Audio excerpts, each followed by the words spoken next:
Hi, ಇವತ್ತಿನ mini blog ಏನಪ್ಪ ಅಂತಂದರೆ ನಾವು ಹೊರನಾಡು ಅನ್ನಪೂರ್ಣೇಶ್ವರಿ ದೇವಸ್ಥಾನಕ್ಕೆ ಹೊರಟಿದ್ದು. ಅಲ್ಲಿಂದ ಶ್ರೀ ಚಿಕ್ಕಮಗಳೂರು ದೇವಿರಮ್ಮನ ದೇವಸ್ಥಾನಕ್ಕೆ ಹೋಗಿ ಹೊರನಾಡಿಗೆ ಹೋಗಿ ಬೇಲೂರು ಚೆನ್ನಕೇಶ್ವರ ಸ್ವಾಮಿ ದೇವಸ್ಥಾನಕ್ಕೆ ಹೋಗೋಣ ಅಂತ ಪ್ಲ್ಯಾನ್ ಮಾಡಿಕೊಂಡು ಬೆಳಗಿನ ಜಾವನೇ 4 ಗಂಟೆಗೆ ಹೊರಟಿದ್ದು. ಆಮೇಲೆ ಅಲ್ಲಿಂದ ಹೋಗಿ ಬೆಳಗ್ಗೆನೇ ಬೇಗ ಎದ್ದುಬಿಟ್ಟು ಎಲ್ಲ ರೆಡಿಯಾದೋ. ಅಷ್ಟೊತ್ತಿಗೆ ಕಾರಲ್ಲಿ ಹೋಗೋದಲ್ವ, ಎಷ್ಟೊತ್ತು ಅಂತ ಅಂದ್ಬಿಟ್ಟು ಬೇಗ ಎದ್ದು ಅಜ್ಜಿರು ಕಾರಿಗೆಲ್ಲ ಪೂಜೆ ಮಾಡಿದರು. ನಾನು ವೀಡಿಯೋ ಮಾಡ್ತಿದ್ದೆ. ಹಾಗೆ ಸಾರಿ ಹೇಳಬೇಕು ಅಂದರೆ ಈ ವಿಡಿಯೋನ ಹೋದ ಮಂತಲ್ಲೇ ಸುಮಾರು ದಿನ ಆಗಿತ್ತು ಅಪ್ಲೋಡ್ ಮಾಡಿದ್ದಿಲ್ಲ. ಇವತ್ತು ಅಪ್ಲೋಡ್ ಮಾಡ್ತಾ ಇದ್ದೀನಿ. ಪ್ಲೀಸ್ ಲೈಕ್ ಮಾಡಿ, ಶೇರ್ ಮಾಡಿ, ಸಪೋರ್ಟ್ ಮಾಡಿ ಅಂತ ಹೇಳ್ತಾ ಫುಲ್ ವೀಡಿಯೋ ಹಾಕ್ತೀನಿ ನೋಡಿ. ಈಗ ನಮ್ಮ ಅಜ್ಜಿರೆಲ್ಲ ಕಾರ್ಗೆಲ್ಲ ಪೂಜೆ ಮಾಡಿದರು. ನಾವು ಹೊರಟು ಇನ್ನೊಂದು 9 ಗಂಟೆ ಹೊತ್ತಿಗೆ ದೇವಿರಮ್ಮನ ದೇವಸ್ಥಾನಕ್ಕೆ ಹೋಗ್ತೀವಿ. ಫುಲ್ ವೀಡಿಯೋ ಮಾಡೋಕ್ಕಾಗಲ್ಲ ಅಂತ ಇದು ಮಾಡಿದ್ದೀನಿ. ಆಮೇಲೆ ದೇವಿರಮ್ಮನ ದೇವಸ್ಥಾನಕ್ಕೆ ಬಂದು ನನ್ನ ತಂಗಿ ಹೊಟ್ಟೆ ಶೂ ಅಂತ ಅಂತಿದ್ಲು. ಪಾಪ ಅವಳೇನೋ ಏನೂ ತಿಂದಿತ್ತಿಲ್ಲ. ಅಲ್ಲೇ 9 ಗಂಟೆ ಹೊತ್ತಿಗೆ ಮನೇಲಿ ತಿಂಡಿ ತಿನ್ನೋಳಲ್ವ, ಇವತ್ತಿನ್ನೂ ತಿಂಡಿ ತಿಂದಿತ್ತಿಲ್ಲ ಅಂದ್ಬಿಟ್ಟು ಹೊಟ್ಟೆ ಶೂ ಅಂತಿದ್ಲು. ಆಮೇಲೆ ಎಲ್ಲ ಕಾಲು ಕೈ ತೊಳ್ಕೊಂಡ್ಮೇಲೆ ದೇವಿರಮ್ಮನ ದೇವಸ್ಥಾನಕ್ಕೆ ಬಂದು ದೇವಿರಮ್ಮನ ದೇವಸ್ಥಾನದ ಹತ್ರ ಅಲ್ಲಿ ವಿಡಿಯೋ ಮಾಡೋಂಗಿಲ್ಲ ಅಂತ ಬೇರೆ ಹಾಕಿದರು. ಹಂಗಾದ್ರೂ ನೋಡಿ, ಇದೆ ಶ್ರೀ ದೇವಿರಮ್ಮನ ದೇವಸ್ಥಾನ ಅಂತ ಪ್ರಸಿದ್ಧವಾಗಿರೋ ದೇವಸ್ಥಾನ ಅಂತ ಹೇಳಿದ್ರು ಕೂಡ ತಪ್ಪಾಗೋದಿಲ್ಲ.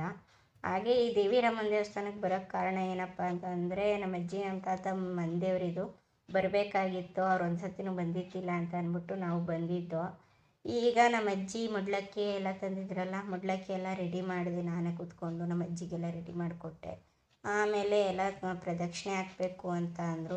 ಇದೇ ನೋಡಿ, ಇದು ಆಲೂರು ಲಕ್ಷ್ಮೀ ದೇವಸ್ಥಾನ. ಇದು ಅದ್ರ ಮಧ್ಯದಲ್ಲಿರೋದು ದೇವಿರಮ್ಮನವರು. ಆಮೇಲೆ ನಮ್ಮ ಅಜ್ಜಿರೆಲ್ಲ ಅರ್ಚನೆ ಮಾಡಿಸಿದ್ರು. ಫಸ್ಟ್ ಮೊಡ್ಲಕ್ಕಿಯಲ್ಲಿ ಇಟ್ಟು ಅರ್ಚನೆ ಮಾಡಿಸಿದ್ರು. ಆಮೇಲೆ ಎಲ್ಲ ಪ್ರದಕ್ಷಿಣೆ ಹಾಕಬೇಕಾಗಿತ್ತು. ಪ್ರದಕ್ಷಿಣೆ ಹಾಕ್ಬಿಡಿ ಫಸ್ಟು ಅಂತ ಅಂದರು. ಆಮೇಲೆ ಸುತ್ತ ಪ್ರದಕ್ಷಿಣೆ ಹಾಕಿದ್ರು ಅಜ್ಜಿರೆಲ್ಲರೂ. ಪ್ರದಕ್ಷಿಣೆ ಎಲ್ಲ ಹಾಕಿದ್ಮೇಲೆ ಪ್ರದಕ್ಷಿಣೆ ಹಾಕೋದನ್ನು ನಾನು ಸರಿಯಾಗಿ ವೀಡಿಯೋ ಮಾಡಲಿಲ್ಲ, ಮಿಸ್ ಆಯಿತು. ಮುಂದೆ ಹೋಗು ಅಂತ ಅಂದರು. ನನಗೆ ಗೊತ್ತಾಗಲಿಲ್ಲ ಮುಂದೆ ಹೋಗೋಕ್ಕೆ. ಇವರೇ ಫಾಸ್ಟಾಗಿ ಹೋಗ್ತಿದ್ರು ಇಬ್ಬರೂ. ಆಮೇಲೆ ನಾನೇ ಮುಂದಕ್ಕೆ ಹೋದ್ಮೇಲೆ ನಮ್ಮ ಅಜ್ಜಿರು ನೋಡಿ ಮೊಡ್ಲಕ್ಕಿ ಎಲ್ಲ ಹಿಡ್ಕೊಂಡು ಪ್ರದಕ್ಷಿಣೆ ಹಾಕ್ತಿದ್ರು. ನಮ್ಮಮ್ಮ ಮುಂದೆ ಹೋಗು ಅಂತಿತ್ತು. ನಾನೆಲ್ಲಿ ಮುಂದೆ ಹೋಗೋಣ ಅಂತ ಅಂದ್ಬಿಟ್ಟು ನಡೀರಿ ನೀವು ಮುಂದಕ್ಕೆ ಅಂತ ಅಂದ್ಬಿಟ್ಟು ಅವ್ರನ್ನ ಕಳಿಸ್ದೆ. ನಾನು ಆಮೇಲೆ ಮುಂದಕ್ಕೆ ಹೋದೆ. ಮುಂದೆ ಈಗ ಸರಿ ಹೋಯಿತು. ನಮ್ಮ ತಾತಿದ್ದು ಇವ್ರು ನಿಧಾನಕ್ಕೆ ಹೋಗಲ್ಲ ಅಂತ ಬೈತು. ಸ್ವಲ್ಪ ನಿಧಾನಕ್ಕೆ ಬಂದರು. ಎಲ್ಲ ವೀಡಿಯೋ ಮಾಡಿದೆ. ಆಮೇಲೆ 3 ಪ್ರದಕ್ಷಿಣೆ ಆಯಿತು ನೋಡಿ. ಇವರೇ ದೇವಿರಮ್ಮ. ವೀಡಿಯೋ ಮಾಡೋಂಗಿಲ್ಲ ಅಂದರು, ಆದರೂ ಕಣ್ಣು ಮರೆಸಿ ನಾನು ವೀಡಿಯೋ ಮಾಡಿದೆ. ಅದಕ್ಕೆ ನಮ್ಮ ಅಜ್ಜಿ ನಗಾಡ್ತಿತ್ತು ವೀಡಿಯೋ ಮಾಡಿ. ಆಮೇಲೆ ಅವ್ರ ಪಕ್ಕದಲ್ಲಿರೋದು ಅವ್ರ ಅಕ್ಕ ಅಂದರೆ ವಾರ್ಗಿತ್ತಿ. ಅವರಿಬ್ಬರು ಒಂದೇ ಮನೆಯರಲ್ವಾ, ಅವ್ರ ಮನೆದೇವ್ರು ಒಂದಲ್ಲ, ಅದರಿಂದ ಅವರು ಬಂದಿದ್ರು ಜೊತೇಲಿ. ನಾನು ವೀಡಿಯೋ ಮಾಡಿದೆ. ನಾನು ಕೈ ಮುಕ್ಕೊಂಡು ನಿಂತ್ಕೊಂಡೆ. ಫೋನ್ ಹಂಗೆ ಆಫ್ ಮಾಡಿದ್ದೀನಿ ಅಂದ್ಬಿಟ್ಟು ಹಂಗೆ ಹಿಡ್ಕೊಂಡಿದ್ದೀನಿ ಫೋನ್ನ. ಆಮೇಲೆ ನಮ್ಮ ಅಜ್ಜಿರೋ ಮೊಡ್ಲಕ್ಕಿ ಎಲ್ಲ ಕೊಟ್ಟರು. ನನ್ನ ತಂಗಿ ಅಡ್ಡ ಬಂದು ನಿಂತ್ಕೊಂಡ್ಲು ನೋಡಿ ಫ್ರೆಂಡ್ಸ್. ನೆಕ್ಸ್ಟು ನಮ್ಮ ಅಜ್ಜಿರೋ ಮೊಡ್ಲಕ್ಕಿ ಎಲ್ಲ ಉಯ್ಲಿ ಅಂತ ಅಂದ್ಬಿಟ್ಟು ಮೊಡ್ಲಕ್ಕಿ ಅಲ್ಲಿಗಿಡಿ ಮೊಡ್ಲಕ್ಕಿ ಎಲ್ಲ ಅಲ್ಲಿಟ್ಟು ಅಮ್ಮಂಗೆ ಅರ್ಚನೆ ಮಾಡಿಸಿ ಮೊಡ್ಲಕ್ಕಿ ಒಂದೊಂದೇ ಅಕ್ಕಿ, ಬೆಲ್ಲ, ಕಾಯಿ ಎಲ್ಲ ಒಂದೊಂದು ಕಡೆ ಸಪ್ರೇಟು 500 ಹಾಕ್ಸಿದ್ರು. ಬಳೆ ಎಲ್ಲ ಒಂದು ಕಡೆಗೆ, ಸೀರೆ ಬ್ಲೌಸ್ ಪೀಸ್ ಎಲ್ಲ ಒಂದು ಕಡೆಗೆ, ಅಕ್ಕಿ ಎಲ್ಲ ಒಂದು ಕಡೆಗೆ. ಅದೇ ಅಕ್ಕಿನ ಒಂದು ಕವರ್ಗೆ ಹಾಕಿ ಇದು ಅನ್ನಕ್ಕೆ ಸಿಹಿಗೇನಾದರೂ ಮಾಡಿ ಅಂತ ಅಂದ್ಬಿಟ್ಟು ಅಜ್ಜಿ ಕೈ ಕೊಟ್ಟರು. ಇನ್ನಯ್ಯೋ ನಮ್ಮ ದೊಡ್ಡಜ್ಜಿಯವರು ಹಂಗೆ ಮಾಡಿದರು. ಅಕ್ಕಿ ಬೆಲ್ಲ ಎಲ್ಲ ಒಂದು ಕಡೆಗೆ ಹಾಕಿ ಅಂತ ಅಂದ್ಬಿಟ್ಟು ಅವರು ಹಂಗೆ ಮಾಡಿದರು.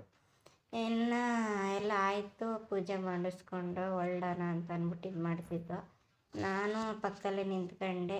ನೆಕ್ಸ್ಟು ನೋಡಿ, ಇವರೇ ದೇವಿರಮ್ಮ. ಪೂಜೆ ಆಗ್ತಿತ್ತು, ಆದರೂ ವೀಡಿಯೋ ಮಾಡೋಂಗಿಲ್ಲ, ಸಖತ್ತು ಭಯ ಆಗಿತ್ತು ಎಲ್ಲಿ ಇದು ಮಾಡ್ತಾರೆ ಅಂತ.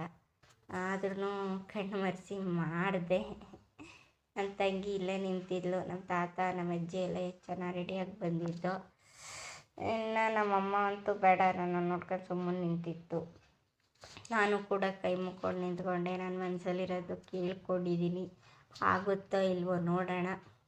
ಮುಂದೆ ಫ್ಯೂಚರಲ್ಲಿ ಏನಾಗುತ್ತೆ ಅನ್ನೋದನ್ನು ನೋಡೋಣ ಅಂತ ಅಂದ್ಕೊಂಡು ಕೈ ಮುಕ್ಕೊಂಡು ಹೊರಡೋಣ ಅಂತ ಮಾತಾಡ್ದು. ಹೊರಡೋಕ್ಕೆ ಇನ್ನೂ ಟೈಮ್ ಇತ್ತಲ್ಲ ಅಂತ ಅಂದ್ಬಿಟ್ಟು ಸುಮ್ಮನದು. ನಮ್ಮಮ್ಮನೂ ಕೂಡ ಬೇಡ್ಕೊತಿತ್ತು. ನಮ್ಮಮ್ಮನ ಮನಸ್ಸಲ್ಲಿ ಏನು ಬೇಡ್ಕೊತಿತ್ತು, ನಮ್ಮಮ್ಮನೂ ಬೇಡ್ಕೊಂಡ್ರು, ನನ್ನ ತಂಗಿ ಅವ್ರನ್ನೇ ನೋಡೋದಾಗಿತ್ತು.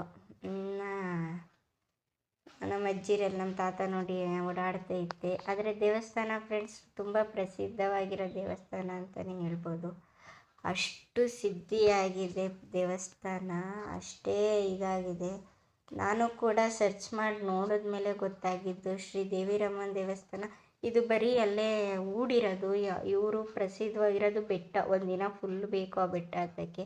ಅದೇ ಬೆಟ್ಟ ಹತ್ತಕ್ಕಾಗಲ್ಲ, ಮತ್ತು ಹೊರ್ನಾಡಿಗೆ ಹೋಗ್ಬೇಕಾಗಿತ್ತಲ್ಲ, ಬೆಟ್ಟ ಹತ್ತಕ್ಕಾಗಲ್ಲ ಅಂತ ಅಂದ್ಬಿಟ್ಟು ಅದಕ್ಕೆ ಡೈರೆಕ್ಟ್ ಹೊರಟು. ನಮ್ಮಮ್ಮ ನನ್ನ ಮುಖನೇ ನೋಡ್ತಿತ್ತು, ವಿಡಿಯೋ ಮಾಡ್ತಿದ್ದೆ ಅಂತ. ಆಮೇಲೆ ಹೊರಡೋಣ ಅಂತ ಅಂದ್ಬಿಟ್ಟು ನಾನು ಕೂಡ ತಾಯಿಗೆ ಕೈ ಮುಕ್ಕೊಂಡೆ, ಮನಸ್ಫೂರ್ತಿಯಾಗಿ ಕೈ ಮುಕ್ಕೊಂಡಿದ್ದೀನಿ. ಹೋಗೋಣ ಅಂತ ಅಂದ್ಬಿಟ್ಟು ಹೊರಟು. ನಮ್ಮ ಅಜ್ಜಿನೂ ಹೊರಡೋಣ ಮತ್ತೆ ಅಂತ ಅಂದರು. ಎಲ್ಲ ಮಂದಿಯವ್ರಿಗೆಲ್ಲ ಅರ್ಚನೆ ಮಾಡಿಸ್ಕೊಂಡ್ರು. ಆಮೇಲೆ ಇನ್ನೂ ಹೊರಡೋಣ ಬನ್ನಿ ಅಂತ ಅಂದ್ಬಿಟ್ಟು ಹೊರಟು ಮೇಲೆ ಈಗ ಡೈರೆಕ್ಟು ತಾಯಿ ಹೊರ್ನಾಡು, ಶ್ರೀ ಹೊರ್ನಾಡು ಅನ್ನಪೂರ್ಣೇಶ್ವರಿ ದೇವಸ್ಥಾನಕ್ಕೆ ಹೋಗೋಣ ಅಂತ ಅಂದು ಹೊರಟು. ಇನ್ನು ನೆಕ್ಸ್ಟ್ ವಿಡಿಯೋ ಪಾರ್ಟ್ 2 ಹಾಕ್ತೀನಿ ನೋಡಿ ಅಂತ ಹೇಳ್ತಾ, ಲಾಸ್ಟು ದೇವಿರಮ್ಮನ ದೇವಸ್ಥಾನದ ಇಷ್ಟ ಆಗಿತ್ತು. ಈಗ ಅಲ್ಲಿಂದ ಹೊರಟ ಮೇಲೆ ನಮ್ಮಮ್ಮ ಆ ಕಡೆ ಹೋಗಿ ಬರೋಣ ಬಾ, ನೋಡ್ಕೊಬರೋಣ ಅಂತ ಅಂದ್ಬಿಟ್ಟು ಕರ್ಕೊಂಡೋಯ್ತು. ಆ ಕಡೆ ಎಲ್ಲ ಹೋಗಿ ನೋಡಿದವ್ರು ಪ್ಲೇಸ್ ಮಾತ್ರ ಸೂಪರಾಗಿದೆ. ಆ ಕಡೆ ಹೋಟೆಲ್ ಕೂಡ ಇದೆ, ಊಟ ತಿಂಡಿ ಮಾಡೋರು ಮಾಡ್ಬೋದು. ನೆಕ್ಸ್ಟ್ ವಿಡಿಯೋ ಪಾರ್ಟ್ 2 ಹಾಕ್ತೀನಿ ನೋಡಿ.